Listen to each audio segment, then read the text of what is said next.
He departed after all the temptation. He departed for a while, for a time. That line, that last phrase, for a time, has always bothered me. The temptation of the devil, it's like it seems so permanent. But the truth is that the devil or the evil one or Satan, whatever name you want to give that dark force, is true for not only for Christ, but it's true for all of us. That same devil is trying to tempt us in the same way. As we mirror Jesus' 40 days in the desert by our 40 days in Lent, we are subject to the same temptations time and time again. And these are the three ancient temptations of the devil.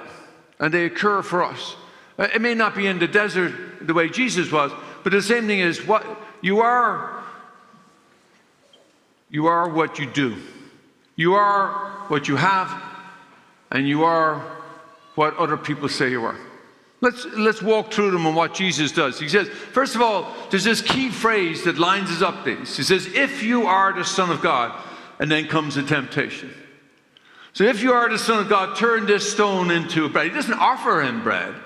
He says, you are what you do. You're powerful. Do what I ask you to do, and then you're mine. Isn't that true for all of us? How easily we get tempted by what we do. What do you do? First question almost out of our mouths when we ask and we greet one another. Oh, I'm an executive vice president of sales and marketing. Oh, really? Oh, I'm CEO. Oh, I'm a janitor. Oh, that all? And we measure by what we do, as if that defines us. You see, these are three temptations of identity, false identity, trying to challenge him to who we are. The second temptation brings him up to Jerusalem and shows him all the kingdoms, and he says, look, you will have all these kingdoms if you just worship me, because they've been given to me. And so if you do that then, and he says, nope, you are what you have. He knows who he is, and he knows who he is. He is the Son of God. That was the truth. And he belongs to God.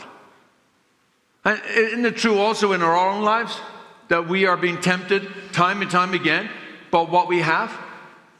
Don't we find this almost all the time? This is our constant struggle, that we get tempted. Oh, you need a bigger house. Oh, you need a nicer car. Or you need the latest iPhone. Or this or that. And we keep on going and keep on going, somehow thinking that we are defined, that our identity is what we have, and that is a lie. It's a famous ancient lie of the devil. As we are not what we have. We are the sons and daughters of God. That is our true identity. And Jesus leads the way. And then the third one, he brings him up to the parapet of the temple. And he says, throw yourself down here and I'll make you glorious. You are what other people say you are. Well, aren't we in an age of that? My Lord, the whole of social media is built upon likes. How many friends do you have? Oh yeah, I have 5,000 friends. How many do you have? I don't have 5,000. I don't know how many I have, truth be told. I don't use it because I know what that does to us. We constantly spending our time measuring ourselves up by what other people say we are. See, what the Lord is saying to us at the beginning of this lesson, we're called to remember who we are. We are daughters and sons of God the Father. That's our true identity. That's our true identity. And whose we are God the Father. That's whose we belong to. And the question is then, how do we manage to fight these temptations? Well, we look to what Jesus does. Jesus makes this really simple. These aren't really temptations for him at all. Well, I mean, they're temptations, but he doesn't blink at them. Why? Because he knows exactly who he is. He knows his identity. He is not in any way deviates from that because he knows he's the Son of God. And that's his Father. Now, let me give you just a quick example of this. Like, let's say I took one of the children here and I placed his mother right beside him and then another woman over here. And let's say his name is Johnny. And the mother calls Johnny, Johnny, come here. The child's going to come. If the other woman over this side says, Johnny, come on over here. Do you think he's going to be tempted to go to the other woman as a mother? That's a real question, by the way. No, he's not. He's not going to be tempted. Oh, well, who will I pick as my mother today? Oh, well, I kind of like her. I like that. There's no temptation. There's no real temptation because he knows who his mother is. He knows the sound of his mother's voice. He knows exactly what his mother is. And he knows that if he doesn't do what his mother says, he's going to get a clip. So he knows more than like how it's a complete package. But he's very clear about who he knows he is. Right? So he's not tempted. So if another woman or 5 other women come and say, oh, come here, I'm your mother. There's no temptation because he knows who he is. Do you see how that's what we've got to do. This is what our call in Lent is all about. Is to shed all those other voices and remember who we are and whose we are. We are the child of God. That's our true identity. Now the challenge is that we all know that inside our head. I mean, we get that when we're all coming to church here. But when we all walk out of here, all of a sudden those temptations start coming again. And we start looking, and then all of a sudden we get tempted by what other people say about us. We're tempted to get absorbed in what we get so that we have more. Or we get tempted by in fact, what we do.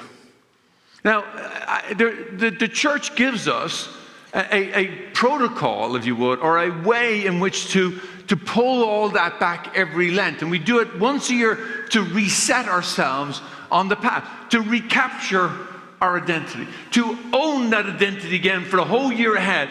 And it's called Lent. And we have this prayer, fasting, and almsgiving. And it works. It's worked for hundreds and hundreds of years. And that's why we do it every year, is to remind ourselves who we are and whose we are. Now, here's the interesting thing. It's only recently we have actually a little bit of data science about some of this behavior shifting. And it's actually pretty powerful. I'll be doing this in the retreat. But there's an author and science, a professor at Stanford called B.J. Fogg. He wrote a book called Tiny Habits. And he explains how our behavior works. To understand, to change your behavior, you've got to understand how your behavior comes about. So if you want to change your behavior, right, you've got to know what it is that you do and why. And if you're really interested in changing your behavior, it's all about identity. That the easiest thing to do is if you decide to do something, then you know how to change it. So the example goes like this. The example is given, and this comes also in another book called Atomic Habits. But it works like this. That if you take 10 people and you offer them a cigarette, 8 of those people will refuse. 2 will try it. 1 will like it, and 1 will like it, go, and they'll never smoke again. So 1 out of 10 might be tempted to smoke a cigarette. Right? Now that's the science. That's been experiment done over and over again. Now, why do the 8 say immediately no? You know what they say? Every one of them, all 8 say what? No, I don't smoke. You see, it's an identity. There's no temptation. There's no exercise of the will. They're not a better person. They just know who they are. They know that they're not a smoker. My friends, that's how we refocus in Lent. It's not about a will. It's not us trying to will ourselves back and pushing away the devil in some dramatic fashion. Just come back to who we are. Come back to the fact that we are a child of God and that God is our Father. Then no temptation. It's not an exercise of our will. We don't have to make any effort. It won't be a temptation to get consumed in buying more or doing more or waiting for more likes. Why? Because in our heart, we know exactly who we are. We're a child of God. And nothing will take us away from the Father's voice. We know it, and he knows us. My friends, that's what we're doing in this Lent for this next 40 days. So let's commit to it. Let's remember who we are and whose we are. We are the sons and daughters of God. He is our Father.